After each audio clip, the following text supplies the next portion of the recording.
자, 오늘 말씀은 마태복음 43번째 시간입니다. 우리 제목 같이 한번 읽어볼게요. 다 같이 시작. 가는 말이 고와도 오는 말이 거칠 수 있다. 좀 이상하죠?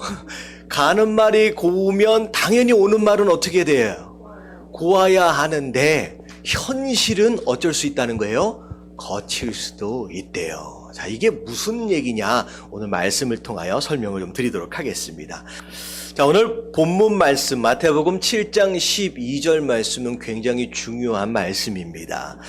심지어는 기독교의 대인윤리, 사람과 사람 사이에 있어질 수 있는 윤리의 가장 기본적인 말씀이다라고 해서 별명이 하나가 붙어 있어요. 황금률이라고 얘기할 정도로 굉장히 중요한 말씀입니다. 그래서 성도는 하나님과의 관계가 온전해야 하는 것은 당연하지만 성도와의 관계, 사람들 사이와의 관계 또한 굉장히 중요하다라고 하는 것, 그것에 대한 기준이 바로 오늘 말씀이다라고 하는 것입니다. 자, 그런 가운데 남에게 대접을 받고자 하는 대로 너희도 남을 대접해야 한다. 이것과 연관되어서 생각할 수 있는 우리 한국의 좀 여러 속담들이 좀 있잖아요. 제목에서 조금 바꾸긴 했지만, 자, 어떤 속담들이 있느냐? 가는 말이 고와야 오는 말이 곱다. 자, 그리고 심은 대로 거둔다. 자, 또 콩 심은 데 콩 나고 팥 심은 데 팥 난다. 다시 말하면 인간관계에서 내가 어떤 씨앗을 심었느냐에 따라서 나중에 거두는 날이 있을 것이다 라고 하는 그런 내용하고 굉장히 비슷한 성격의 내용의 말씀입니다. 자, 전체적으로 이런 내용인 것 같은데 아직 나중에 설명을 드릴 텐데요. 과연 예수님께서 이 말씀을 하신 진짜 본심과 의도가 뭐냐라고 하는 것을 나중에 전체적으로 좀 살펴볼게요. 자, 그런데 먼저 우리가 짚고 넘어가야 할 게 뭐냐면, 자, 예수님께서 대접하라고 했어요. 남을 대접하라. 그렇다고 한다면 과연 무엇을 어떻게 하는 것이 잘 대접하는 것이냐라고 하는 거에 대해서 우리가 조금 알고 넘어갈 필요가 있겠지요. 그래서 어떻게 하는 것이 대접하는 것이냐라고 하는 거에 대해서 자, 세 가지로 한번 살펴보도록 하겠습니다. 자, 1번 같이 한번 읽어볼게요. 다 같이 시작. 대접은 서로 용납 것에서 시작된다. 자, 대접이라고 하는 것은 어떻게 시작되어지는 것이냐? 서로의 가치를 인정해 주는 것에서부터 시작됩니다. 여러분, 서로 무시한다라고 하는 것은 어떻게 보면 대접 자체가 시작되어질 수 없는 거죠. 서로의 가치를 인정해 주는 거. 이게 바로 대접의 시작이에요. 여러분, 사람은요, 혼자 살도록 만들어진 존재가 아니에요. 그래서 우리가 학창시절 때 사람에 대해서, 인간에 대해서 뭐라고 또 설명을 했느냐? 배웠느냐면요, 관계적 존재다라는 그런 내용들을 우리가 함께 배웠었잖아요. 자, 그래서 관계적 존재이기 때문에 스스로의 가치를 어디에서 깨닫고 어디에서 발견하느냐? 관계를 통하여 깨닫고 관계를 통하여 알아가는 거예요. 인지하게 되는 거예요. 그래서 사람은요, 자, 다른 사람이 나에 대해서 어떻게 생각해 주느냐라고 하는 그것이 그 사람의 행복에 굉장히 밀접한 관계를 줄 뿐만 아니라 그것 자체가 그 사람을 만들어가게 되는 상황도 벌어지는 거예요. 그러니까 나는 내 맘대로 내 멋대로 살아 라고 생각할 수 있지만 사실 그렇지 않아요. 누군가가 나를 어떻게 인정해주고 어떻게 생각해 주느냐라고 하는 그것 자체가 나를 만들 수 있다라고 하는 거예요. 그래서 여러분들 아무리 많은 돈을 가지고 있다라고 할지라도 여러분 누군가로부터 인정받지 못하는 삶을 산다라고 한다면 그 사람은 행복하기보다는 불행한 쪽이 더 많습니다. 그래서 여러분들이 이제 그 수익 가운데 사용되어지는 의식주의 어떤 그런 개념 안에서 소비되어지는 그런 내용들 가운데 기본적인 의식주를 제외하고의 대부분의 소비는 사람들로부터 인정받기 위한 것으로 소모되어져요. 여러분, 옷을 입는다, 따뜻하면 되고 보호하면 되잖아요. 근데 더 이쁜 옷을 입고 더 좋은 옷을 입고 있는 욕망은 뭐 받고 싶은 거예요? 다른 사람들로부터 인정받고 싶은 거예요. 더 좋은 차도 더 좋은 집도 사실은 어떻게 보면 내가 사용하고 있는 어떤 용도를 따라 소모되어지기보다는 대부분 다른 사람들의 시선을 이제 의지하고 의존하는 가운데 소모되어지는 경우들이 많다라고 하는 거죠. 그만큼 사람은 다른 사람의 인정을 받는 것을 굉장히 중요하게 생각하는 존재입니다. 자, 근데 인정을 받는 것에 대해서는 너무 갈급해 있는데 사실은 누군가를 인정해 준다라고 하는 것에 있어서는 많이 인색해 있는 우리 자신들을 발견하게 된다라고 하는 것이죠. 그래서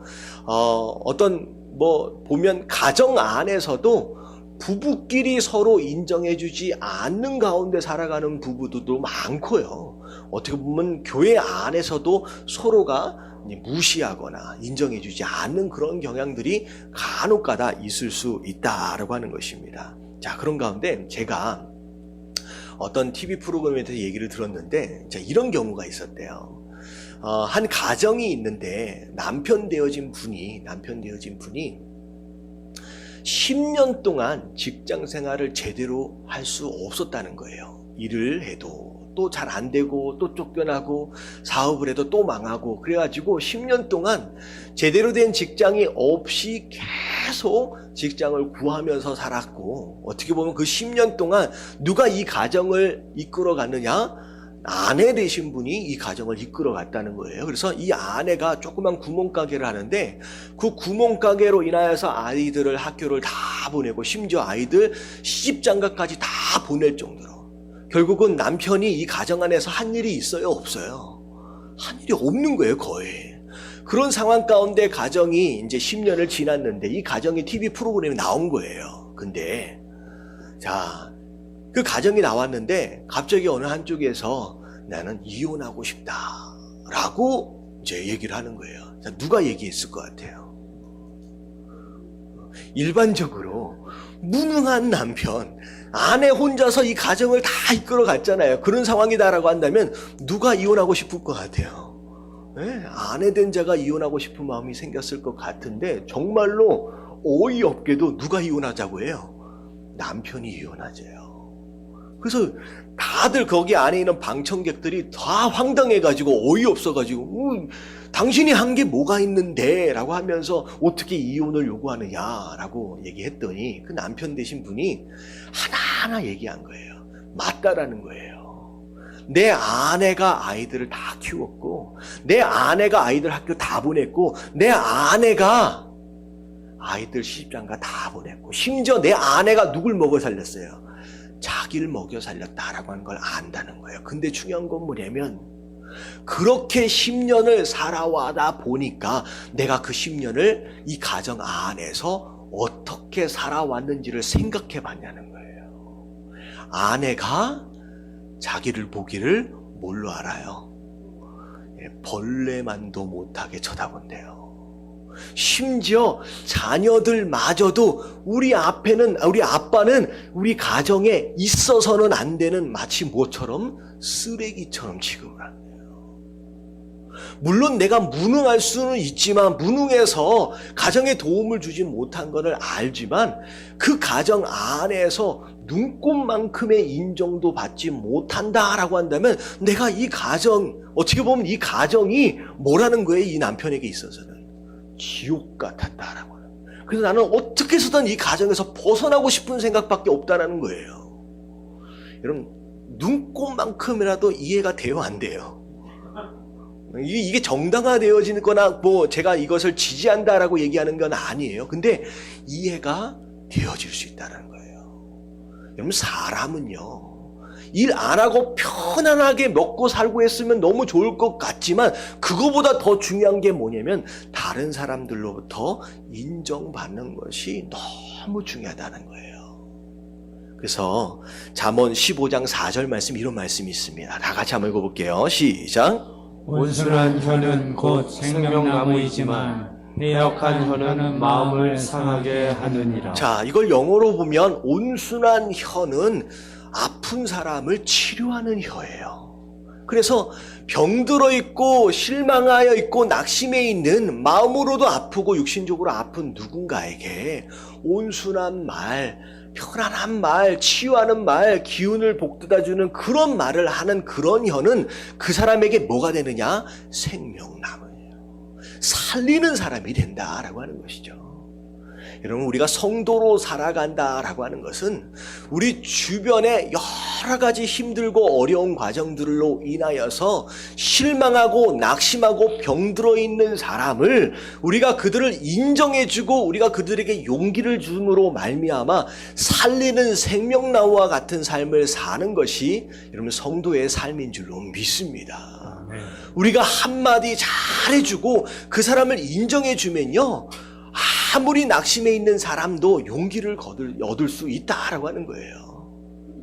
그럼 다른 게 사람을 살리는 게 아니라 그 사람을 내가 인정해 주는 거, 여러분 이게 그 사람을 살린다는 거예요. 그래서 그 예전에 그런 말씀을 드렸잖아요. 남태평양 부근에 여인들의 미의 기준은 뭐냐면요, 뚱뚱하면 뚱뚱할수록 아름다운 게 그 동네의 미의 기준이래요. 그래서 거기에서는 이제 결혼을 할 때 와이프 될 사람을 양이나 소를 주고 사옵니다. 그래서 뚱뚱한 여자는요, 소 2-3마리씩 주고 막 사오는데 빼빼 마른 날씬한 사람은 양 반 토막도 못 받는데요. 그래서 이런 얘기 들으니까 거기 가고 싶은 사람들이 좀 전혀 다른 미의 기준이에요. 근데 어떤 남자가 어떤 여인을 너무 좋아한 거예요. 근데 그 여인은 그 동네의 미의 기준으로 볼 때는 정말로 안 되는, 그러니까 빼짝 마른 여인을 사랑하게 된 거예요. 근데 그 여인을 데려오려면 보통은 어느 정도만 주면 되냐면 양 반 토막만 주면 데리고 오거든요. 근데 그 여인을 어떻게 주고 데려왔느냐? 소를 10마리나 주고 데려왔대요. 동네 사람들이 미쳤다고 얘기했어요. 야, 어떻게 그런 여자를 소 10마리나 줬냐? 그리고 심지어 그 장인어른을 사람들이 도둑놈이라고 다 욕했대요. 야, 네 딸이 그렇게 빼짝 말랐는데 어떻게 소를 10마리나 받아 챙겼느냐라고 욕했다는 거예요. 근데 그러고 난 뒤에, 장가를 간 뒤에 1달이 지나고 2달이 지나고 그 남자가 생각할 때 그 여인은 너는 비록 빼짝 말랐지만 내가 볼 때는 어떤 가치라는 거예요? 소 10마리의 가치야. 그래서 결혼 생활을 하면서 그 여인을 어떻게 대해줬느냐? 소 10마리의 가치로 대해줬다는 거예요. 그리고 나서 2-3달이 지나고 6개월 정도 지나고 보니까 나중에 그 여인이 어떻게 됐는지 아세요? 뚱뚱해져가지고 소 10마리의 가치의 여인이 되었다라고 하는 거예요. 여러분, 이건 살찌자라고 하는 그런 내용이 아닙니다. 무슨 내용인지 아시겠어요? 여러분, 서로 가치를 인정해 주는 것에 대한 힘은 굉장한 거예요. 여러분, 예수님이요, 이 땅에 오셔서 베드로에게 그렇게 하셨어요. 여러분, 베드로의 원래 이름은 시몬입니다. 영어로 사이몬이라고 부르거든요. 여러분, 시몬이라고 하는 이름의 원래 뜻은 갈대라는 뜻이에요. 줏대도 없고 맨날 흔들리는 사람이라는 뜻입니다. 근데 예수님께서 베드로를 처음 만나셨을 때 모습이 요한복음 1장 42절에 나오는데 뭐라고 말씀하시느냐? 내가 요한의 아들 시몬이니 장차 뭐가 되리라? 게바가 되리라. 근데 이 게바를 헬라어로 해석을 하면 무슨 뜻이냐면요, 무슨 말이냐? 베드로란 뜻이에요. 여러분들, 이 베드로의 원래 뜻은 무슨 의미냐? 반석이란 뜻입니다. 원래 베드로는 갈대 같은 사람이었어요. 처음 예수님 만났을 때도, 그리고 예수님과 함께 있었어도 맨날 흔들흔들거리는 시몬과 같은 사람인데, 예수님은 베드로를 시몬으로 여기지 않으시고 너는 뭐가 될 거다? 반석이 될 거다 라고 베드로의 가치를 먼저 인정해 줬어요. 아직 변하지도 않았는데, 그랬더니 나중에는 뭐라고도 말씀하시냐, 그 너의 반석 위에 내가 내 교회를 세우겠다라고 말씀하시는 거예요. 그랬더니 진짜 초반에는 베드로가 시몬처럼 흔들흔들 거렸지만 갈대처럼, 나중에 예수님이 인정해 주시는 것으로 말미암아 베드로가 뭐가 됐어요? 진짜 베드로가 됩니다. 정말로 굳건한 반석이 되어졌다라고 하는 거예요.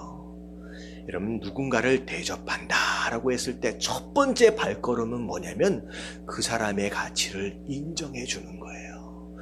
그 사람의 가치를 인정해 주면요, 그 사람이 내가 인정한 것만큼 변해져 갑니다. 여러분들, 정말로 사랑스러운 아내랑 살기 원하시는 남편 아멘 하십시다. 그냥 아멘을 안 하시고 그냥 괜찮아, 이 정도면 괜찮아요.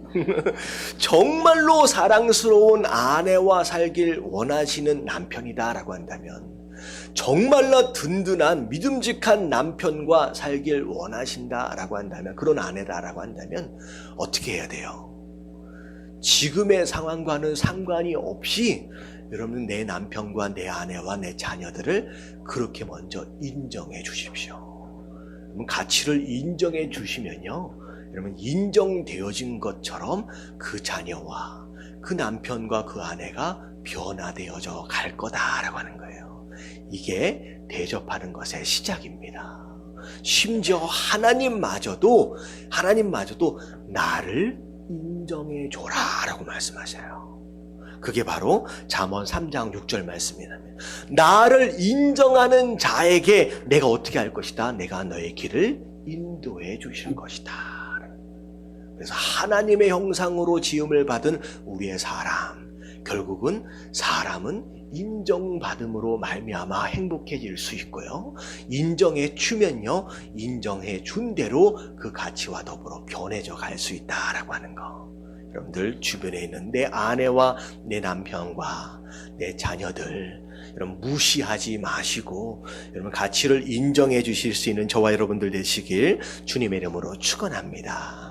자, 우리 좌우에 계신 분들에게 인사해 주세요. 당신은 정말로 소중한 사람입니다. 시작. 네. 소 10마리 와도 바꿀 수 없다라고 하는 거, 이런 그렇게 사랑하시길 주님의 이름으로 축원합니다. 자, 두 번째 대접하는 것은 어떻게 하는 것이냐, 다 같이 한번 읽어볼게요. 시작. 대접은 서로 용납해 주는 것에서 친밀해지자. 자, 대접하는 거의 두 번째 단계는 서로를 용납해 주는 거예요. 여러분, 용납해 준다라고 하는 것은요, 서로의 허물을 용서하는 마음으로 받아주는 것이다 라는 거죠. 여러분, 사람은 누구나 허물이 있고 단점이 있습니다. 여러분, 완벽한 사람이 있을까요? 없을까요? 없어요. 간혹 가다가 조금 이상한 사람은 아침에 거울 보면서 너무 완벽해 하면서 스스로 도취되어지는 그런 사람도 혹여나 있을 수 있지만, 대부분은 스스로 알아요. 아, 내가 완벽하지 않구나 라고 하는 거예요. 근데요, 너무 신기한 건 자기 자신도 완벽하지 않음에도 불구하고 자꾸 다른 사람들의 완벽을 기대하고 있다라고 하는 거예요. 여러분, 하나님 뭐라고 말씀하시냐? 그 누구도, 너를 포함해서 그 누구도 완벽할 수 없는 다 죄인이다 라고 말씀하시는 거예요. 자, 그래서 로마서 3장 10절 말씀 같이 한번 읽어볼게요. 시작. 기록된 바 의인은 없나니 하나도 없으며. 자, 하나도 없대요. 다 죄인이다. 너도 마찬가지고 우리 모두가 죄인이다 라고 하는 것을 인정해야 한다는 거예요. 그래서 누군가의 허물과 누군가의 연약함이 있다라고 한다면 그것 때문에 막 비판하고 정죄하기보다는 오히려 어떻게 하는 것이 맞느냐? 용서해주고 받아주는 거, 이게 하나님 보시기에는 대접하는 것의 두 번째 단계라는 거죠. 자, 근데 많은 사람들이 이런 생각을 해요. 어떻게 보면 오해지요. 그냥 더러운 모습 그대로를 용서해주고 용납해주면 버릇이 나빠진다고 생각해요. 그리고 심지어는 거꾸로 내가 그를 용납해주지 않을 때 그 사람이 고쳐질 수 있다라고 생각하는 거예요. 여러분, 그렇지 않습니다. 제가 이런 얘기를 들었어요. 혹시 신창원이라고 하는 사람을 좀 혹시 아세요? 제가 그 사람이 어떤 죄를 지었는지 저는 그때 제가 미국에 있어가지고 잘 몰라요. 근데 뭐 탈옥해가지고 도망다니고 막 그랬던 사람으로 잠깐 기억이 되는데, 여러분, 이 신창원이라고 하는 사람의 어린 시절을 잘 들여다보면 이런 경험이 있대요. 아버지가 굉장히 뭐 교회를 다니셨을지는 모르겠어요. 근데 굉장히 율법주의적인 어떤 그런 마음이 있으셨어요. 그래서 잘못을 저지르면 마땅히 대가를 지불해야 한다, 혼나야 된다라고 하는 그런 생각이 있었던 것 같아요. 그래서 신창원이 맨 처음에 어렸을 때 도둑질을 한 것 같아요. 남의 것을 가져왔는데 그것을 어떻게 했느냐, 너는 한번 혼나봐야 돼, 그래서 버릇을 고쳐봐야 돼 라고 해가지고 그 신창원 아이를 끌고서 파출소에다가 던져버리고 얘를 혼내주세요 라고 그냥 와버렸대요. 그랬더니 그 신창원이 고쳐졌어요? 안 고쳐졌어요. 오히려 그의 마음이 틀어져 버리는 거예요. 망가져 버리는 거예요. 아무도 나를 안아주지 않는다, 아무도 내 편이 없다라고 하는 마음으로 말미암아 오히려 마음이 틀어져 버렸습니다. 그래서 나중에 커서는 결국은 그런 모습이 되었다라고 하는 거예요. 여러분들, 정죄하고 비판하고 그렇게 꾸중을 하면 여러분 변화되어질 것 같지만 사실 그렇지가 않아요. 우리의 모습을 한번 보자고요. 여러분들, 예수님 믿고 나서 내 삶이 변했다, 눈꽃만큼이라도 조금이라도 변했다라고 생각되어지는 분은 아멘 하십시다. 조금도 안 변한 것 같다라고 하면 좀 이상하죠. 변했잖아요. 내가 조금이라도 예수님을 닮아보려고, 내가 조금이라도 거룩한 삶을 살아보려고 조금이라도 변하고 있다라고 하는 거. 여러분들, 이게 여러분, 누군가가, 아니 예수님이 너는 죄인이야, 너 고쳐야 돼, 너 그러면 지옥 가 라고 해가지고 막 혼내서 막 꾸중을 들어서 막 비판받고 정죄함을 받아서 여러분들이 고쳐졌어요? 그렇지 않아요. 내가 어떻게 변화되어지는 삶을 살고 있느냐라고 하는 것은 누군가의 비판이나 누군가의 정죄함으로 인하여서 시작되어진 게 아니라 뭐 때문이었느냐? 그럼에도 불구하고 나를 받아주신 바로 예수 그리스도의 사랑 때문이었다라고 하는 거예요.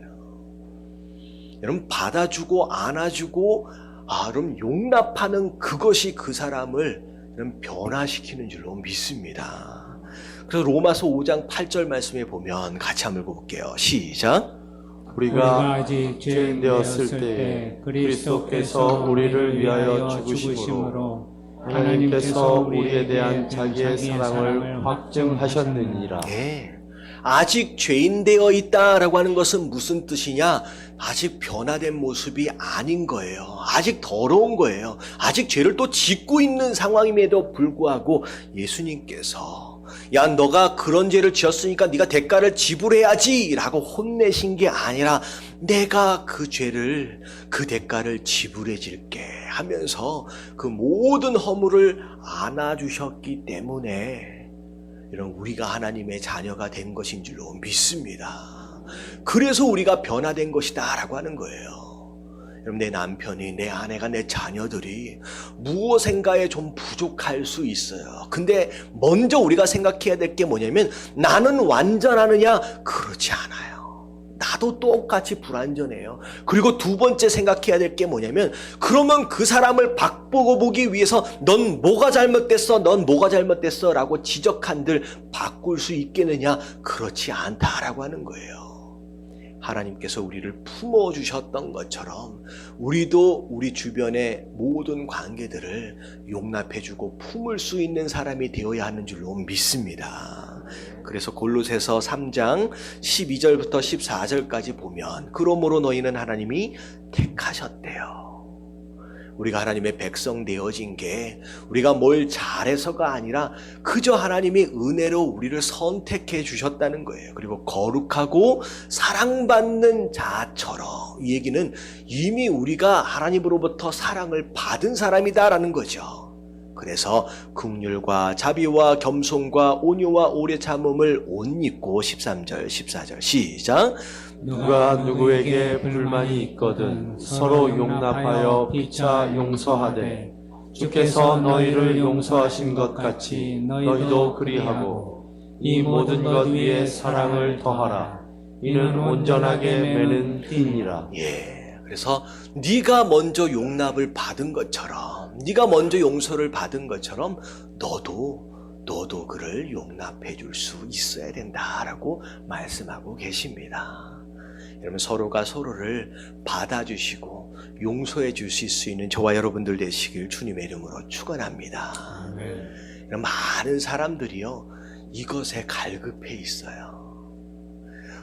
스페인에 이런 일화가 있대요. 어떤 아버지하고 어떤 아들이요, 서로 막 싸웠어요. 그래서 아들이 화가 잔뜩 나가지고 에이 나 여기서 안 살아 하면서 집을 나가버렸대요. 집을 나갔더니 아버지가 집에서 곰곰이 생각해 보니까 자기가 잘못한 것도 있고, 물론 아들이 잘못한 것도 있지만 에이 이렇게 살아서 뭐하냐, 내가 다 용서하고 받아줘야지 하고 하는 마음이 생긴 거예요. 그래서 신문사에다가 어디 갔는지를 알 수가 없으니까 신문사에다가 광고를 냈대요. 내 아들 이름이 뭐였냐면요, 파코였대요. 파코. 내 아들 파코야, 내가 다 용서할게, 내가 다 받아줄 테니까 그냥 집에만 들어와 라고 얘기하면서 네가 내 용서를 어떻게 보면 내가 이 모든 것을 받아준다 라고 한다면 내일 신문사 앞에서 오후 12시에 좀 만나자 라고 얘기를 하면서 신문에 광고를 냈다는 거예요. 그래서 아빠가 생각할 때, 야, 이 파코가 돌아올까, 내가 용서해 준다라고 했는데, 내가 받아준다라고 했는데 얘가 나한테 돌아올까 라고 근심하고 걱정하는 마음으로 12시가 돼서 신문사에 탁 나갔더니 아들 파코가 나왔을까요, 안 나왔을까요? 지가 질문을 한 거예요. 자, 나왔을까요, 안 나왔을까요? 파코라고 하는 이름을 가진 사람이 800명이 나와가지고 앞에 서 있더래요. 무슨 얘기인지 아시겠어요? 이 당시에 이 스페인의 파코라고 하는 이름이 굉장히 흔한 이름이었나 봐요. 많은 사람이 용서와 용납에 뭐해 있다? 굶주려 있대요. 그러면 이 안에 들어와질 때 그 사람이 여러분들 용서되어진 것으로, 용납되어진 것으로 말미암아 변화되어질 수 있습니다. 우리가 그런 용납과 용서함으로 인하여서 우리가 성도 되어져 가잖아요. 우리 주변에 있는 사람들을 자꾸 비판하고 판단하기보다는 용서해 주시고 받아주심으로 말미암아, 여러분 용납해주고, 여러분 가정에서 용납해주지 않으면요 누가 용납해주겠어요? 여러분 교회 안에서 용서해주지 않으면 여러분 어디서 용서를 받겠느냐라고 하는 거예요. 그래서 제가 이 말씀을 준비하면서 누구 생각이 났냐면, 여러분 여러분 어머니 말고 어떤 상황에서도 나를 품어주실 수 있을 것 같은 또 다른 한 사람이 기억이 나더라고요. 누구 있어요? 엄마 말고 내가 아무리 더럽고 내가 아무리 죄를 지어도 그분만큼은 나를 안아줄 것 같다. 누가 떠올라요? 예수님 떠올라요? 아버지면 너무 좋겠지만, 아버지는 죄송하지만 할머니 중에서도 외할머니는 무조건 내 편이야. 분명히 내가 잘못했는데 오이구 내 새끼 하면서 무조건 받아주시잖아요. 여러분 가정 안에서 여러분 그 외할머니를 경험해야 돼요. 여러분 교회 안에서 그 외할머니를 경험할 수 있게끔 여러분 우리가 그런 사람이 되어야 할 줄로 믿습니다. 그래서 두 번째는 뭐냐? 받아줘야 돼요. 용서해주고 받아주는 것이 대접의 두 번째 순서입니다. 자, 세 번째를 볼게요. 다 같이 한번 읽어봅니다. 시작. 대접은 서로 섬겨주는 것에서 풍성해진다. 자, 세 번째 단계는 뭐냐면 서로 섬겨주는 거예요. 섬겨준다라고 하는 것은 다른 사람의 필요를 위해 수고하고 헌신해 준다라고 하는 것입니다. 자, 사람들은요, 일반적으로 섬기는 것보다 섬김을 받는 것을 더 좋아하는 편입니다. 그런 가운데 많은 사람들이 이런 생각을 가지고 있어요. 내가 누군가를 막 섬겨주면 내가 그 사람보다 아랫사람이 되는 것 같은 그런 생각이 되어지는 거예요. 여러분 세상의 어떤 원리는요, 아랫사람이 윗사람을 섬기는 것이 세상의 원리다라고 한다면 여러분 하나님 나라의 원리는 오히려 반대예요. 자, 마태복음 23장 11절 말씀 같이 한번 읽어볼게요. 시작. 너희 중에 큰 자는 너희를 섬기는 자가 되어야 하리라. 자, 오히려 하나님 나라에서의 큰 자는 오히려 섬김을 받는 자가 아니라 뭐 하는 자라? 섬기는 자가 오히려 하나님 나라에서 큰 자다라고 하는 말씀하시는 거죠. 자, 그래서 왜 아랫사람, 왜 윗사람, 여러분 이 개념을 좀 이해하려면 이걸 생각하시면 돼요. 어머니가 아이를 낳고 나서 아이를 밤낮 없이 섬겨주잖아요. 여러분 엄마가 갓난아이보다 아랫사람이기 때문이에요? 그렇지 않아요. 여러분 이런 개념입니다. 더 성숙한 사람이 아직 덜 성숙한 사람을 섬겨주는 것처럼 더 능력이 있는 사람이 덜 능력이 가지고 있는 사람을 섬기는 것처럼 하나님 나라의 원리는 큰 자가 먼저 섬겨주는 것이다 라고 하는 거예요. 그래서 예수님께서 이 땅에 오실 때 어떤 마음으로 오셨어요? 마가복음 10장 45절 시작. 인자가 온 것은 섬김을 받으려 함이 아니라 도리어 섬기려 하고 자기 목숨을 많은 사람의 대속물로 주려 함이니라. 오히려 하나님 대신 예수님께서 이 땅에 오셨어요. 오히려 세상의 원리로 이해할 것 같으면 섬김을 받아야 되는 게 맞는 거잖아요. 근데 예수님은 이 땅에 왜 오셨다? 섬기기 위해서 오셨다라고 하는 거예요. 여러분 그게 하나님 나라의 원리라고 하는 거예요.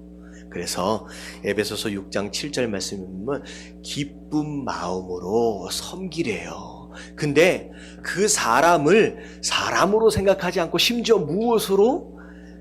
하나님처럼 예수님처럼 대하듯 그렇게 섬길 수 있어야 된다라고 하나님 말씀하시는 거예요. 그래서 이런 교회 안에서든 가정 안에서든 내가 대접받아야 되고 내가 섬김을 받아야 되지라고 여기기보다는 먼저 믿은 자로서 먼저 성숙한 자로서 더 능력이 있는 자로서 주변 사람들을 열심히 섬길 수 있는 더 큰 자 되어지시게 되길 주님의 이름으로 축원합니다. 아멘. 자, 그래서 1, 2, 3번. 자, 그래서 대접은 어떻게 하는 것이냐? 대접은 어떻게 하는 것이냐? 서로를 인정해 주는 것이고, 자, 그리고 용서해 주고 용납해 주는 거예요. 그리고 서로의 필요를 채워주는 이 섬김이 서로를 대접하는 것이다라고 하는 개념으로 이해하시면 됩니다. 자, 근데 중요한 것은 여기서부터예요. 자, 본문 말씀으로 돌아가서 보면, 자, 보세요. 남에게 대접을 받고자 하는 대로 너희도 남을 대접하래요. 마치 이 말씀을 거꾸로 설명을 하면 네가 누군가를 남을 잘 대접해주면 대접을 받은 그 사람도 너를 어떻게 해줄 것이다? 잘 대접해 줄 것이다 라고 하는 말씀처럼 이해되어질 수 있거든요. 자, 근데 솔직히 이런 표현이 적당한지 모르겠지만 솔직히 까놓고 얘기합시다. 진짜 그래요? 아니 실제로 그러냐는 거예요.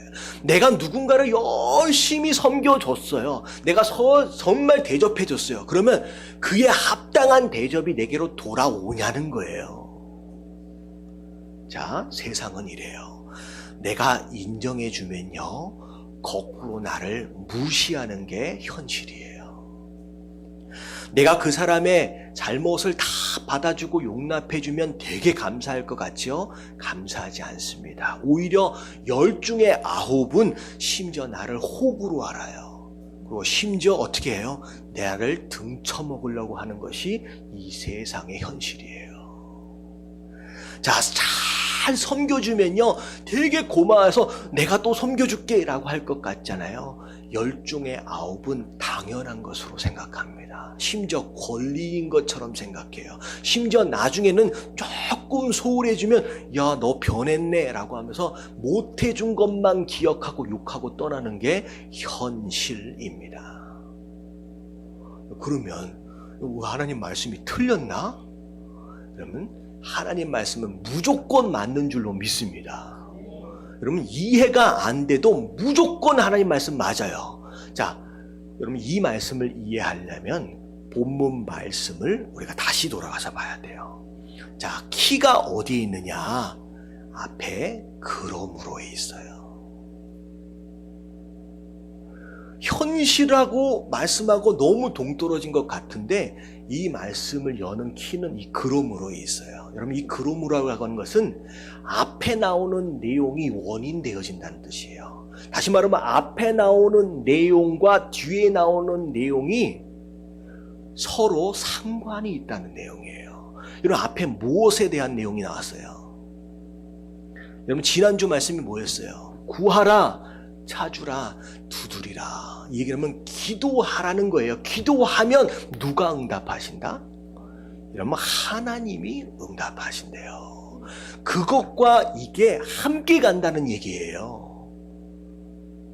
그러면 성도의 기도는 무릎을 꿇고 하나님께 구하는 것도 포함되어지지만 진짜 성도의 기도는 말씀을 따라 순종하며 선하게 삶을 사는 것, 그게 성도의 기도예요. 다시 말하면, 자, 여기 어떤 내용이 나오냐면 이사야서 58장 5절에 보면 내가 기뻐하는 금식은, 자, 금식이라고 하는 것은 가장 간절한 기도의 형태입니다. 근데 진짜 기도한다, 진짜 금식은, 지금 하나님께서 원하시는 금식은 뭐다라고 얘기하고 있느냐? 네가 밥을 잘 안 먹고 얼마만큼 기도하는 것이다 라고 얘기하시는 게 아니라 뭐래요? 자, 흉하게 다 같이 한번 읽어볼게요. 시작.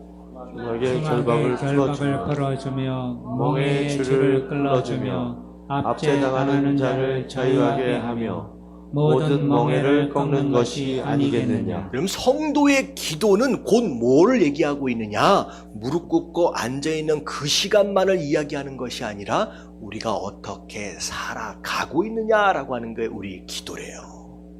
다시 말하면 선행이 우리의 기도입니다. 성도의 기도예요. 곧 이 얘기는 뭐냐면 앞에 하나님께서 구하라, 찾으라, 문을 두드리라, 기도하래요. 그럼 누가 응답해 주겠다? 내가 응답해 주겠다. 다시 말하면 선행으로 인하여 올려진 성도의 기도는 누구를 통하여 응답을 받는다? 하나님을 통하여 응답을 받는다라고 하는 거예요. 그래서 에베소서 6장 8절에 보면 이는 각 사람이 무슨 선을 행하든지 종이나 자유이나, 다 같이 시작, 주께로부터 그대로 받을 줄을 알고. 여러분, 사람으로부터 받는데요? 아니래요. 내가 기도했어요. 내가 선행을 베풀었어요. 근데 그것이 사람으로부터 오면 너무 좋겠지만 그 대부분의 응답들은 누구를 통하여 오는 것이냐? 하나님으로부터 온다라고 말씀하시는 거예요. 심지어 여러분들 기껏 누군가를 인정해 줬어요. 그랬더니 왜 그 사람이 오히려 나를 무시할 수 있지만 시편 1장 6절에 보면 무릇 의인들의 길은 누가 인정해 주신대요? 여호와께서 인정해 주신대요. 사람들은 너를 인정해주지 않고 사람들은 너를 무시할 수 있지만 누구만큼은 나 하나님만큼은 너희의 그 선행에 대한 대가로 그 응답으로 내가 너를 인정해 주실 것이다 라고 말씀하시는 거예요. 여러분, 누군가를 용납해 줬어요. 누군가를 용서해 줬어요. 누군가를 잘 대접해 줬어요. 그랬더니 그 사람이 나를 호구로 알고 오히려 등쳐먹으려고 할 수 있어요. 근데 중요한 건 뭐냐면 잠언 19장 17절 말씀 다 같이 한번 읽어볼게요. 시작. 가난한 자를 불쌍히 여기는 것은 여호와께 구워 드리는 것이니 그의 선행을 그에게 갚아 주시리라. 자, 가난한 사람을 도와줬더니 가난한 사람이 고마워할 수도 있지만 고마워하지 않고 오히려 당연한 것처럼 생각할 수 있다는 거예요. 오히려 더 안 주냐라고 욕할 수 있다는 거예요. 되게 억울하잖아요. 근데 내가 가난한 사람을 도왔던 그것이 그 사람에게 준 것이 아니라 오히려 하나님은 무엇으로 인정하겠다? 나에게 빌려준 것으로 인정해 주시겠다는 거예요. 내가 너한테 꾼 것으로 인정해 주시겠다는 거예요. 결국은 누가 갚아주신다. 그 사람으로부터 갚음을 받지 못할 수 있다. 하지만 나는 너에게 다 갚아주실 것이다 라고 얘기하시는 거예요. 이 얘기는 뭐냐면 내가 누군가를 대접했으니까 그 사람으로부터 그런 대접을 받을 것으로 기대하라는 거예요? 기대하지 말라는 거예요? 여러분, 기대하지 마십시오. 여러분, 그렇게 되어지지 않아요. 여러분, 너무 쉽게 설명하면요, 여러분들 자녀를 키워보셔서 알잖아요. 여러분, 자녀를 키워보시면요, 낳는 딱 그 순간 그 어머니와 그 아버지의 인생은 어떻게 돼요? 끝나요. 여러분, 이렇게 표현해서 죄송합니다. 제가요, 제가 12살짜리 딸이 있고요. 이번에 새로 낳았어요. 얼마 전에. 10개월 이제 넘어가는 아들이 하나가 있습니다. 근데요, 제가 낳기 전에 어른들 하는 얘기가 뭐냐면 나누면 누가 큰다? 지가 알아서 큰데 여러분들 새빨간 거짓말이에요. 그럼 젊은 사람들 속지 마십시오. 딱 나누는 순간 부모의 삶은 없어져 버려요. 모든 삶의 포커스가 누구에게 맞춰져요? 어디 가서 밥 한 번 먹기가 쉽지 않아요. 아휴, 오늘이 9월 11일이래요. 오늘 저희 결혼기념일이에요. 911. 기뻐할 수 있는 날이지만 결혼하고 아이를 딱 낳는 그 순간 부모의 삶은 없어져요. 근데요, 내가 자식을 위해서 헌신한 것만큼 이러면 이 자녀들이요, 부모에게 효도합니까? 안 하는 것일 수도 있고요, 죽었다 깨어나도 못해요. 돌려받지 못해요. 내가 쏟아부은 그것 안에서 나오는 게 아니에요. 그 대신 하나님 뭐라고 말씀하시냐? 실망하지 말래요. 누가 갚아주신다. 내가 너에게 갚아준다 라고 말씀하시는 거예요. 여러분, 예수님이 그렇게 사셨어요. 여러분, 예수님이 이 땅에 오셔서 수많은 병자들을 고치셨잖아요. 안진뱅이가 일으켜지고 눈먼 자가 눈을 뜨고요, 심지어 문둥병도 낫고요, 허다한 인생들이 예수님의 손길을 경험했어요. 여러분들, 이스라엘이 그렇게 큰 나라가 아닙니다. 예수님이 수천 명을 고치고 수만 명을 고치신 거예요. 그렇다라고 한다면 사실 한 다리만 건너면 은혜를 다 받은 사람이에요.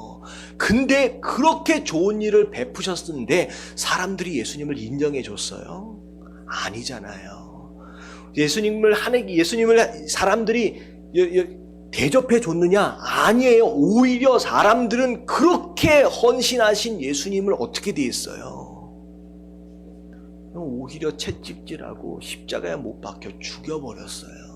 이게 현실입니다. 근데 예수님이 어이구 억울해라 라고 하셨느냐? 그렇지 않아요. 마지막 십자가에 못 박혀 돌아가시는 그 순간까지 억울해하시지 않았어요. 마지막 뭐라고 말씀하셨어요? 내 영혼을 아버지께 맡깁니다. 이 얘기가 무슨 뜻이에요? 이 사람들로부터 내가 보상을 받을 게 아니라 누구로부터 받을 거예요? 하나님이 예수님께 다 갚아주시는 거예요.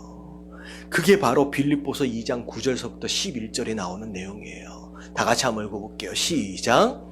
이러므로 하나님이 그를 지극히 높여 모든 이름 위에 뛰어난 이름을 주사 하늘에 있는 자들과 땅에 있는 자들과 땅 아래에 있는 자들로 모든 무릎을 예수의 이름에 꿇게 하시고 모든 입으로 예수 그리스도를 주라 시인하여 하나님 아버지께 영광을 돌리게 하셨느니라. 이게 예수님께서 하나님께로서부터 받은 영광이에요. 그럼 예수님 손해 보셨습니까? 그럼 예수님 억울하십니까? 아니에요. 이런 오늘 말씀의 핵심은 뭐냐면 누군가에게 그런 대접을 받을 걸 기대하고 대접을 했다라고 한다면 무조건 거의 100% 뭐 할 수밖에 없다? 실망할 수밖에 없다는 거예요. 여러분 그게 현실입니다. 예수님은 그런 의도로 하신 게 아니에요.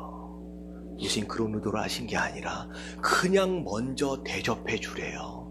먼저 인정해주고 먼저 용납해주고 먼저 섬겨주래요. 네가 이 땅 가운데 그만한 대가를 지불받지 못한다라고 할지라도 나는 그것을 잊지 않겠다라고. 누가 응답하시겠다? 나 하나님께서 다 응답하시겠다라고 말씀하시는 거예요.